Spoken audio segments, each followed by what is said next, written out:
Welcome, everyone, to Mythstorie, a podcast about myths and history. My name is Bryant. I'm one of your hosts with my permanent guest, Cammie. Hey, what's up? Hey, Bryant. Cammie, I called you a guest on the very first show because we were so nervous about it. And that's why I call you my permanent guest. That's just a fun fact for everyone who's just joining us on Mythstorie, where every week we like to find legends and epics, and then Cammie or Peter, when he joins us, will tell us a story, and then I like to kind of give you some of the background behind it and stuff like that. So one thing you'll notice, whether you're new or not, is a new addition to the podcast. So we had been and have been sharing some ads from friends that we've made, other podcasts. So please give them a shot as you listen to those. But Cammie, we got theme music. We have theme music thanks to Valentine Wolf. Yes, and it's great. We're really appreciative of that. So thanks so much for helping us out with that and making us even more legit. We're right behind Joe Rogan now, right? We're basically there. Spotify calls. So Cammie, we've got a nice subject today, and I'm noticing a pattern. I think we want it to be October already because we definitely do. We talked about voodoo. We on the Ponticus Magnus, the shows that we do with Peter every other Friday, we talked about zombies, and today we're talking about the Flying Dutchman, the spectral ghost ship. And so I think we just really want it to be Halloween right now. We're like running out of topics for the real Halloween. We are not, trust me. Oh my god. No. So we've got plenty. We've got it planned, actually. Yeah, we really do. We love it. That was one of our favorite. So another thing too is this is going up basically mid-September will be the real anniversary, I believe. But this time a year ago, Cammie and I were like really breathing life into the show. We were like getting it ready. It was happening. It wasn't just we should start a podcast. It was like let's buy an expensive mic that we don't know how to use. Let's sit in an echo chamber and then talk about a man bull person from 5000 BC. And we did. And a year later, here we go. We're talking about this Dutch dude who doesn't like God. Is that right? what happened? That's pretty much. I don't know. That's the motive of it all. Whether we'll get into my part when we get into my part, of course. But yeah. So anyway, that's one nice little thing. The podcast has been growing. We've been really enjoying it. We've been enjoying having everyone a part of it and everything like that. But that's all the housekeeping stuff up front. Cammie, it's the Flying Dutchman. Please regale us with a story of this ghost ship. Absolutely. So my sources are npr.org, The Story of the Flying Dutchman, and Richard Wagner's opera, The Flying Dutchman. The seas off the coast of South Africa were particularly rough the night our story begins. A swarthy captain pressed on in his Flying Dutchman. No ship was faster, no crew more prepared than his. The men spoke of the Kraken in hushed whispers and prayed for a safe passage through the Cape of Good Hope. The captain would not relent. How could he? They were caught in a storm, so he said to himself, I will round this cape, even if it takes me eternity to do it. Only one other could hear him through the waves and the thunder and the maelstrom forming near his ship. The devil himself appeared to the captain and said, You will roam the sea forever until Judgment Day, unless you find a woman who loves you and is faithful to you until her death. So, said the devil, you will be allowed once every 7 years to set foot on dry land and look for this woman. Your crew is doomed as well as you, unless you succeed. The Dutchman was frightened, but he dare not show the devil that. He weathered the storm, and hoping his chance encounter was merely a dream. His ship made port in the Cape, and he tried to disembark, but some unseen force would not let him. It pushed him back like an invisible wall, the air itself impenetrable. So he sailed for 7 years until he saw a ship in the harbor, captained by a man named Dallin. He disembarked and spoke to the captain. This man told him of his beautiful daughter, who was only a little ways away. The Dutchman offered all of the riches he had pirated from his 7 years at sea in exchange for a meeting with his daughter. Dallin accepted the offer, and they both sailed to Dallin's town. The woman, Senta, was waiting for her father while knitting with her friends. They were singing the myth of the Flying Dutchman, and she told anyone who would listen that she would be the woman to save him from his damned soul. When the captain arrives at Dallin's home, they quickly enter the house, and Senta recognizes the stranger as the Dutchman himself. She professes her love to him, and he does the same. But there is one more actor who doesn't agree with their destiny. Eric, the man promised to Senta. He is a jealous man. And as Senta and the Dutchman go to his ship to be married, Eric appears. He accuses Senta of being unfaithful as they argue loudly. The Dutchman believes he was fooled, so he sets sail again for 7 years until he can try his luck. Senta sees him sailing away, so she climbs to the tallest cliff, still set on her life's mission to save her love. She declares that she will be faithful and love him until she dies. Then she leaps off the cliff, forcing fate as the ship is sailing away. The onlookers see the wood begin to disintegrate and the sails become dust, and the image of the two lovers can be seen in the sky above as they sail on to their place in heaven. The crew, a procession behind them, all of them now freed from the curse. Oh. Wait, the crew was freed, so the ship just dusts away, and they're like, well, they were so old right. because they had been at sea that, for so long. You saying that, it gave me like the picture of Dorian Gray vibes, you know, the dude whose picture ages for him, and then he sees it, and he's like, spoilers. So, Cammie, that was great. Thank I you. also saw that NPR little bit too when you're Googling. It was cool. It's basically, like a description of the opera, the famous opera. It was very helpful because I tried to watch. It's like 2.5 hours. Yeah. And I don't speak whatever language they're singing. And I couldn't tell what language it was because they're singing it. And it's opera. I can imagine Italian. I mean, I guess either that or German.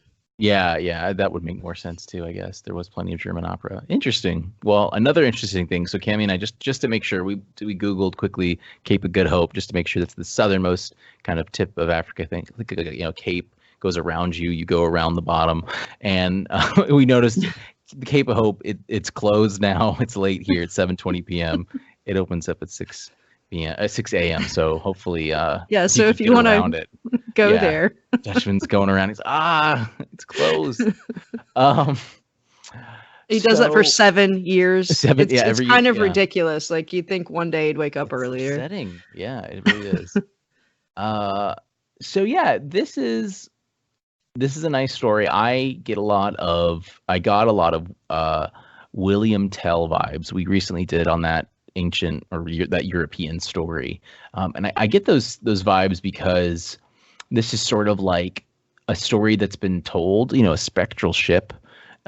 It's not exactly like maritime stuff. I mean, there's tons of stuff. We did a show on the Kraken. You mentioned that's a totally deep lore, and there's tons of things that are like Kraken-like that have been described, and maybe the Kraken was just a sort of the name that was manifested into all the different stories around, and it seems like the Flying Dutchman is one of those things where it's a story of this ghost ship, but this is kind of where it's given its roots really more than the other stories of, I saw a ghostly ship. And it is always sort of, there's a light you can see. It's usually a red light. It's coming up, and it's a harbinger sort of thing. So you can't not mention Pirates of the Caribbean. They do a really cool kind of job with this.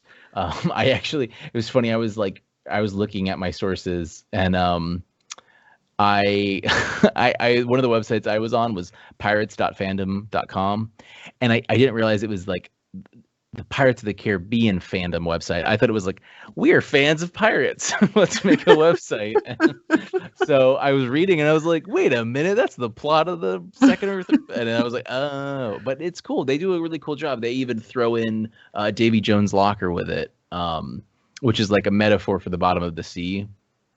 And but they do some cool like tie-ins, and the film, the Pirates film, was it the second or the third one? I think it was Davy Jones appears in the second one, but the Flying Dutchman is the third one, right?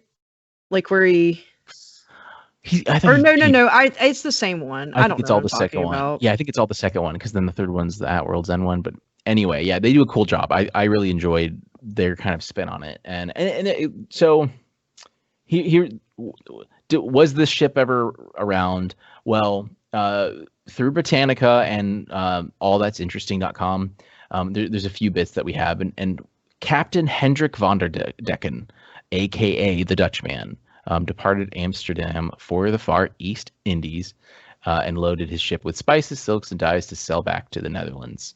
After making some repairs to his vessel, Van der Deck set about to return in 1641, and that's when he was gonna, going around, going back up to the Netherlands to make some money.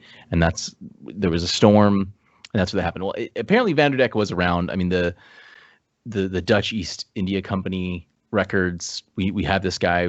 There was a dude. It's a very Netherlands sounding name, very Dutch name. So. And it looks like he didn't make that journey home. I'm sure that was kind of fairly common. So that's kind of all we have as far as like what happened. There's even an account where it was someone like a different name was used instead of Hendrik von der Decken. I can't remember. I don't think. Yeah, Wagner's opera doesn't use like that. Wagner, just like so we talked about William Tell, and that there's the William Tell overture by Rossini. That's really William Tell also kind of like, in a nutshell. Please listen to the show. It's old story that kind of got culminated into the William Tell thing, and the opera, the story that happened later, was what really kind of cemented it all as being his story. And that's kind of what happened here. So the Flying Dutchman story really got cemented by Wagner's thing. But there was some cool. I mean, people did write about seeing a spectral ship, especially there is written literature between 1790 and 95 that tell of a ghost ship appearing through stormy weather. In 1843 is when Wagner wrote the opera, so it was quite famous then. And probably perhaps one of the most important encounters was who later would be King of England, George V. This was I can't remember. It's like Elizabeth II. I think that was his granddad or like an uncle, because there was the abdication dude right after him. I'm not that big on the monarchy. If you're right, your mom's gonna be proud. She'll text me. Don't worry, she's listening. She'll be like, "Watch The Crown already." But King George, when he was in a late teen, he actually wrote an account of this, and it was July 11th at 4 a.m. The Flying Dutchman crossed our bows. This is like his written account. A strange red light, as of a phantom ship, all aglow, in the midst of which light the mast, spars, and sails of a brig 200 yards distant stood out in strong relief. That's how they talked back then. It's crazy. But yeah, the 13 persons altogether saw her at 10:45 a.m. The ordinary seaman who had this morning reported the Flying Dutchman fell from the foretopmost cross trees on the top gallant forecastle. Those aren't words. And was smashed to atoms. So forecastle. Yeah. So it appeared and it smashed. The Flying Dutchman fell. So it flew and crashed. Which ships don't normally do. So that's probably one of the most famous accounts, and that was in the late 19th century. So King George would have seen the opera. I'm sure he would have been familiar with it, and that definitely could have inspired him. Furthermore, so going back to Wagner, he wrote an autobiography in 1870, and he said that he was inspired by a trip he made from Riga to London, and there was some stormy weather, and he kind of thought about that. And then also there was a story from author Heinrich Heine. He had a satirical novel called The Memoirs of Mr. von, and I'm excited to say this word, Schnabelwapski. And It Oh was yeah, 1833. Schnabelwopski. I'm Schnabelwopski, yeah. very aware. Yeah. You know the Schnabelwopskis. He wrote the satirical novel, and it had a retelling of it, and it was kind of silly. And Wagner had seen that, and then it helped inspire him too. So the journey and that kind of culminated into this. So the point I'm trying to make is that this story, a spectral ship, isn't new. One of my sources that I looked at, one of the sources of a source actually, musicwithease.com, talks about it. I mean, this Wagner's very important in the music world, obviously, and so they kind of talk about the Flying Dutchman. And this article, while it doesn't name anything in particular, it ties sort of this idea to Homer, the longingness of wanting, being out at sea. Like this story is fairly timeless as far as stories go. This is kind of a trope in storytelling. I mean, the long way home kind of thing. Another thing, I mean, this, to explain it, it's pretty straightforward. An optical illusion, that's Like a mirage, right? Yeah, a mirage, or even just, I mean, shoot, it's the 16th and 17th and 18th centuries. You'd see another ship at night, and then they're going away, and they've got fires, and then they're like, oh, they were Dutch. I could hear them. They were so nice, and they had tulips.